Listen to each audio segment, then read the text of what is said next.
cities around the world are currently faced with a number of large-scale environmental challenges, including dangerous, irreversible climate change. Many of these challenges stem from cities and our resource-intensive urban lifestyles. Fortunately, an array of concrete solutions to these challenges are already being developed and implemented in cities around the globe. So we set off on an inspirational journey to explore the most innovative ideas, technologies, and initiatives being used by cities today as they strive to create more livable and sustainable cities, and with the potential to stimulate wide-scale change, which would set us on the path towards a one-planet future where humans live in harmony with nature.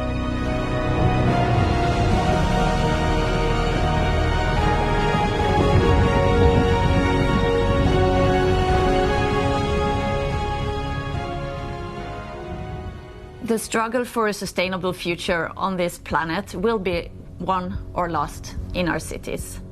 In the next 30 years, we expect a doubling of the global urban population, and with that, a doubling of the global urban infrastructure. That is a very short window of opportunity to get things right.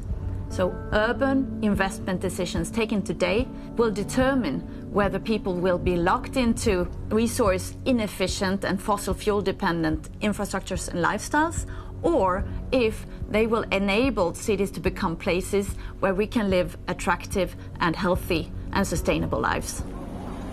Over the next 30 years, more than 5 times the global GDP will be invested in urban infrastructure and its use. So it's critical that those investments are made in a sustainable and resilient way. A number of actions that cities have to take and actually take together is, first of all, to try to become low carbon, to shift from fossil fuel towards renewable energy. Secondly, to become resilient. We are going to face the impacts of climate change, and they will be different from one part in the world to the other part. We have to look, thirdly, into how can our existing ecosystems, our biodiversity we have in urban areas, how can that support us in our sustainability?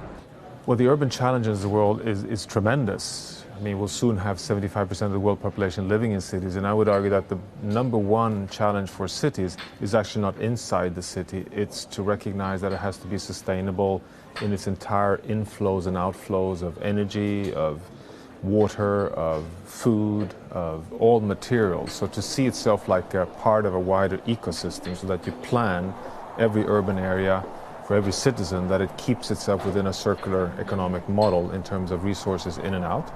And the second most important is to build resilient cities. So how are leading green cities around the world responding to this enormous challenge? One of the most ambitious climate action plans has been adopted by the city of Vancouver, whose goal is to run the city on 100% renewable energy by 2050.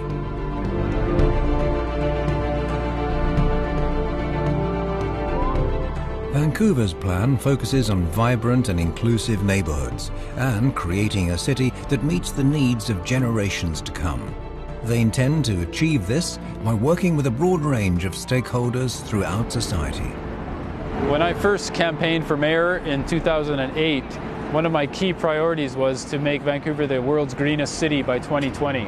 So we put together an action plan, worked with citizens and businesses and neighborhoods, put together 10 targets in water, food, clean air, green business, green jobs, reducing our carbon, reducing our consumption, and zero waste.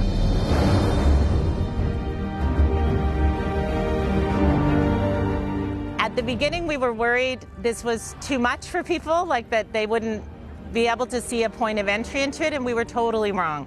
We've had over 35,000 residents, 180 organizations who engaged in writing our plan, tens of thousands of residents who've been involved in implementing, because when they write the plan, they own the plan. And as a result, we've had over 150 separate city policy initiatives that range from big farms in the middle of a dense city like Vancouver, waste recovery that we've had technology that we're doing, green economy. We've raised our green jobs by 19%. We've reduced our water usage by 18%. Greenhouse gas emissions are way down because many more people are biking and walking and taking transit. But it's really the innovation is how you marry a government to the residents, to the businesses, to the different civil society groups, and make it a collective effort. Creating a fossil fuel-free city is possible, but requires a shift to green energy in all areas. Our new goal is to be 100% renewable in the City of Vancouver with all of our energy sources. And it will be a challenge with transportation in particular. We don't know when we will have electric vehicles for the whole city. We're waiting on the industry side to get a clear sense of what year that's possible. We're planning out the timeline right now, basically making decisions to eliminate fossil fuels from our city.